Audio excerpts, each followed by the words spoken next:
એ રાજકુમાર જાટના પરિવાર અથવા તો તેમના પિતા રતનસિંહ જાટ દ્વારા આ મામલે હજુ કોઈ પ્રતિક્રિયા નથી આપવામાં આવી। ગોંડલના પૂર્વ ધારાસભ્ય જયરાજસિંહ જાડેજાના પુત્ર ગણેશ ગોંડલને આ કેસની અંદર ક્યાંક ને ક્યાંક એક ક્લીન ચીટ મળી હોય તેવું સૂત્રો અત્યારે દાવો કરી રહ્યા છે। ગોંડલના રાજકુમાર જાટ કેસમાં આ સૌથી મહત્વપૂર્ણ અપડેટ। જયરાજસિંહ જાડેજાના પુત્ર ગણેશ ગોંડલને આ કેસની અંદર ક્લીન ચીટ મળી છે એવી પણ માહિતી સૂત્રો પાસેથી અત્યારે મળી રહી છે।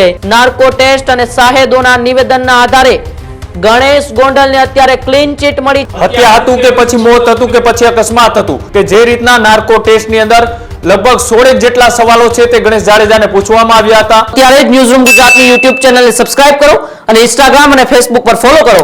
અપડેટ રહો, સત્યની સાથે રહો।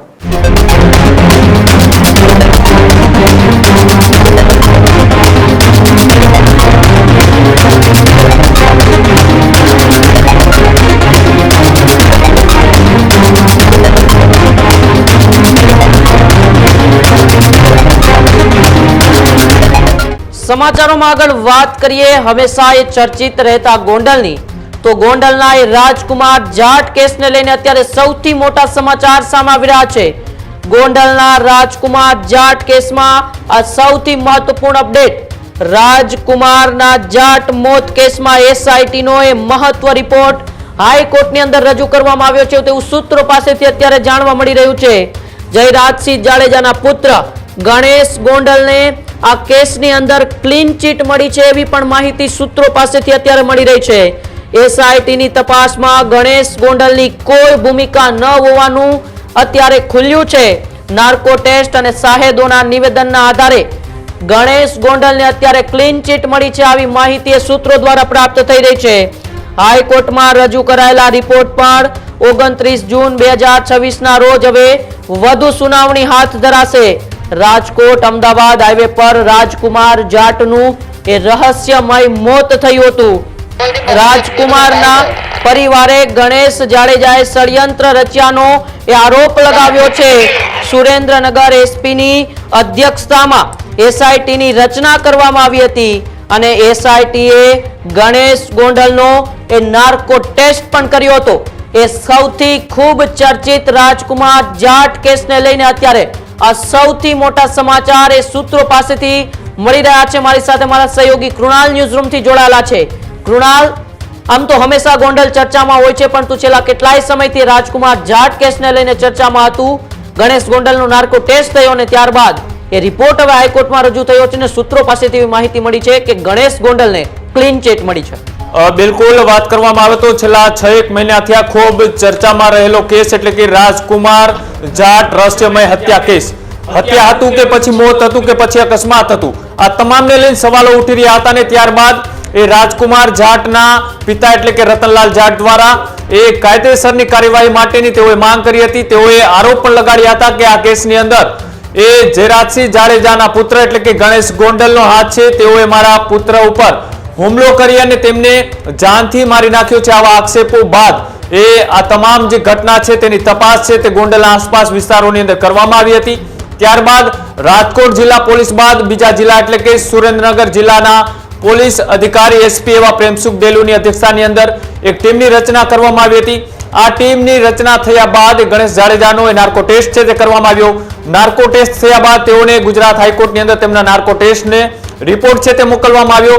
ત્યારે જે સુનાવણી થઈ હતી એ સુનાવણીના આધાર ઉપર કોર્ટ દ્વારા એક વાત મૂકવામાં આવી હતી કે જે રીતના નાર્કો ટેસ્ટની અંદર લગભગ 16 જેટલા સવાલો છે તે ગણેશ જાડેજાને પૂછવામાં આવ્યા હતા અને આ સવાલોની અંદર એ અકસ્માત હતું કે પછી હત્યા કરવાનો પ્રયત્ન તેને રિલેટેડ સવાલો હતા। ત્યારબાદ તેમનો આ જે ઘટના બની છે તેમાં કોઈ હાથ છે કે કેમ તેના પણ સવાલો પૂછવામાં આવ્યા હતા। પણ જો કે આમાં જોવા જઈએ તો આજે આખી સમગ્ર ઘટના છે તેમાં અનેક એવા ચર્ચાસ્પદ નામો છે તે સામે આવતા રહ્યા છે અને સાથે સાથે જે રીતની આ કોર્ટની અંદર કાર્યવાહી આ કેસની ચાલી રહી છે, એક બાદ એક તારીખો પડી રહી છે, ત્યારે સૌથી પહેલા નાર્કો ટેસ્ટનો રિપોર્ટ એ કોર્ટમાં જમા થયા બાદ એ 5 માર્ચના દિવસે આ કેસની એક મહત્વપૂર્ણ સુનાવણી થવાની હતી।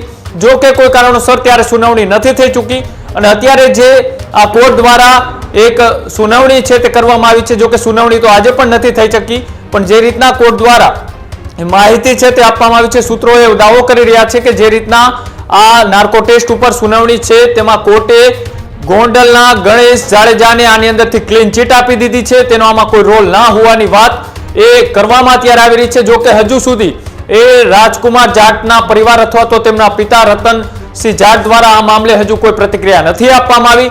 તેઓનો દાવો છે કે તેઓ એ ચાર્જશીટ દાખલ થયા બાદ એ સુપ્રીમ કોર્ટની અંદર જવાની પણ તેઓએ તૈયારી દર્શાવી છે. અને સાથે સાથે આ જે કેસની અંદર હવે 29 જૂનના દિવસે જ્યારે આ કેસની વધુ સુનાવણી હાથ ધરવામાં આવે છે ત્યારે કેવા પ્રકારની દલીલ કરવામાં આવે છે. ભૂતકાળમાં પણ એ રાજકુમાર જાટના પરિવાર દ્વારા એ સીસીટીવી કેમેરાની માંગ હોય કે પછી એ જે વિસ્તારના એફએસએલ કે જે ફોન ટ્રેપ થયા હોય તે તમામ રિપોર્ટો છે તે કોર્ટમાં જમા કરાવવા માટેનો તેઓએ એક આગ્રહ રાખ્યો હતો ને કોર્ટે તે મામલે એ ગોંડલના પોલીસ અધિકારીઓને પણ સીસીટીવી છે તે કોર્ટની અંદર હાજર કરવા માટેનું ફરમાન પણ આપ્યું હતું. જો કે ત્યારે સીસીટીવી છે તે પૂરતા નથી મળી શક્યા તેવું એ કોર્ટની અંદર પોલીસ અધિકારીઓ દ્વારા કહેવામાં આવ્યું હતું. કેમ કે જે સીસીટીવી છે તેના આધારે જ આનું સત્ય છે તે કદાચ બહાર આવી શકે તેવી પૂરી શક્યતાઓ હતી. અને તેના જ કારણે એક બાદ એક જે વળાંકો આવી રહ્યા છે એટલે કે 6 મહિના જેટલો સમય થઈ ચૂક્યા પછી પણ હજી આ કેસ એ રહસ્યમય છે. આ કેસની અંદર ખરેખર હત્યા કરવામાં આવી હતી કે પછી અકસ્માતે મોત થયું હતું તે હજુ સુધી ગૂંચવાયેલું છે. ને તેની વચ્ચે કોર્ટ દ્વારા જ્યારે માહિતી મળી રહી છે સૂત્રો તરફથી કે કોર્ટે આ કેસની વધુ સુનાવણી છે તે 29 જૂનના દિવસે રાખવામાં આવી છે. અને અત્યાર સુધીની જો વાત કરવામાં આવે તો આ કેસમાં ખૂબ ચર્ચાસ્પદ નામ એટલે કે ગોંડલના પૂર્વ ધારાસભ્ય જયરાજસિંહ જાડેજાના પુત્ર ગણેશ ગોંડલને આ કેસની અંદર ક્યાંક ને ક્યાંક એ ક્લીન ચીટ મળી હોય તેવું સૂત્રો અત્યારે દાવો કરી રહ્યા છે. તો બીજી બાજુ રાજકુમાર જાટના પિતા એટલે કે રતનલાલ જાટ હજી પણ આ કેસની અંદર અકસ્માતે મોત નહીં પણ હત્યા કરવામાં આવી હોવાનો દાવો તેઓ હજી અકબંધ કરી રહ્યા છે, આક્ષેપ લગાડી રહ્યા છે. જોવાનું રહેશે કે આ કેસને ગુજરાત હાઈકોર્ટ પછી એ વધારે આગળ લઈ જવામાં આવે છે કે કેમ, સુપ્રીમ કોર્ટની અંદર પટકારવામાં આવે છે તો કેમ કે હંમેશા આ કેસની અંદર કોઈ વસ્તુ શંકાના દાયરામાં રહી હોય તો એ સીસીટીવી કેમેરાના રેકોર્ડ છે તે શંકાના દાયરામાં રહ્યા છે. અને એને લઈ કોર્ટ દ્વારા પણ પોલીસ અધિકારીઓને અનેક વખત કહેવામાં આવ્યું હતું અને સાથે જ આ પુરાવા છે તે જાહેર નહીં કરવામાં આવે તેવી પણ કોર્ટ દ્વારા વાત કરવામાં આવી હતી કે આ પુરાવા એવિડન્સના ભાગરૂપે કોર્ટની અંદર એ બંને પક્ષની સામે રાખીને આની ઉપર એ ચર્ચા વિચારણા કર્યા બાદ છે તે નિર્ણય કરવામાં આવશે. જો કે એફએસએલ નો રિપોર્ટ આવ્યો, સાથે સીસીટીવી કેમેરા અમુક અંશે મળ્યા, અમુક અંશે ના મળ્યા. ત્યારબાદ મહાસાગર ટ્રાવેલ્સના ડ્રાઈવરની પણ પૂછપરછ કરવામાં આવી. ત્યારબાદ બીજા જિલ્લાના એસપી એટલે કે સુરેન્દ્રનગરના એસપી પ્રેમસુખ ડોયલુની અધ્યક્ષતાની અંદર એક ટીમની રચના કરવામાં આવી. ત્યાં ગણેશ જાડેજાનો નાર્કો ટેસ્ટ કરવામાં આવ્યો. નાર્કો ટેસ્ટ ગુજરાત હાઈકોર્ટની અંદર રજૂ કરવામાં આવ્યો અને ત્યારબાદ હવે 29 જૂનના દિવસે આ જે કેસ ચાલી રહ્યો છે તેની વધારે સુનાવણી હાથ ધરવામાં આવશે. એટલે કે આટલા પડાવો છે આ કેસની અંદર આવી ચૂક્યા છે. હવે આગામી દિવસોની અંદર આ કેસની અંદર ખરેખર એ રાજકુમાર જાટનું રહસ્યમય મોત એ રહસ્યમય રહે છે કે પછી આ મામલે પણ સત્ય બહાર આવે છે. પણ કૃણાલ, જ્યારે ગણેશ ગોંડલનો નાર્કો ટેસ્ટ થયો ત્યારબાદ એવી પણ વાત સામે આવી હતી કે મહાસાગર જે ટ્રાવેલ છે તેમના ડ્રાઈવરનો પણ નાર્કો ટેસ્ટ થશે, પરંતુ ત્યારબાદ એ કોઈ પણ પ્રકારની કાર્યવાહી ન થઈ અને કદાચ ભીનું સંકેલી લેવાની પણ કોશિશ થઈને એ તત્કાલિક એ ગણેશ ગોંડલનો જે નાર્કો ટેસ્ટ હતો એ હાઈકોર્ટની અંદર રજૂ કરી દેવામાં આવ્યો. તેમની ઉપર પણ અત્યારે સવાલો ઉઠી રહ્યા છે. બિલકુલ, એ જે વાતો એ મીડિયા હોય કે પછી સમાચારોમાં વહેતી થઈ હતી કે ગણેશ જાડેજા બાદ જે મહાસાગર ટ્રાવેલ્સ છે તેના ડ્રાઈવરનો પણ નાર્કો ટેસ્ટ કરવામાં આવે, પણ જો એ વાત છે એ કોર્ટ દ્વારા અથવા તો પોલીસ અધિકારી દ્વારા ઓફિશિયલી નથી કહેવામાં આવી.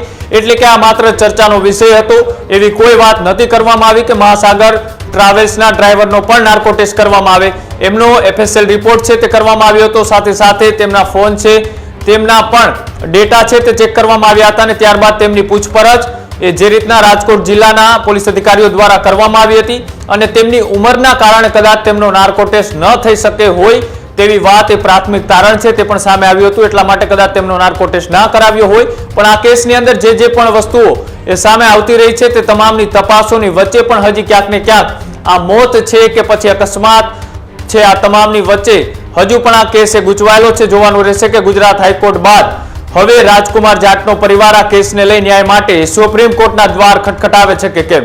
જી બિલકુલ, આભાર કૃણાલ. તો ગોંડલનો આ બહુ ચર્ચિત રાજકુમાર જાટ કેસને લઈને અત્યારે સૂત્રો પાસેથી માહિતી મળી રહી છે. જે પ્રકારે એ ગણેશ ગોંડલનો જે નાર્કો ટેસ્ટ કરવામાં આવ્યો અને નાર્કો ટેસ્ટ બાદ એ હાઈકોર્ટની અંદર રિપોર્ટ રજૂ કરવામાં આવ્યો અને રિપોર્ટની અંદર કદાચ અત્યારે સૂત્રો પાસેથી માહિતી મળી રહી છે કે ગણેશ ગોંડલને ક્લીન ચીટ આપવામાં આવી છે. જોવાનું રહેશે કે રાજકુમાર જાટનો જે પરિવાર છે એટલે કે તેમના પિતા એ રતન જાટ કે હવે સુપ્રીમ કોર્ટ સુધી જાય છે અને પોતાના એ પુત્રનું જે રહસ્યમય મોત થયું છે તેને લઈને ન્યાય માગે છે કે કેમ?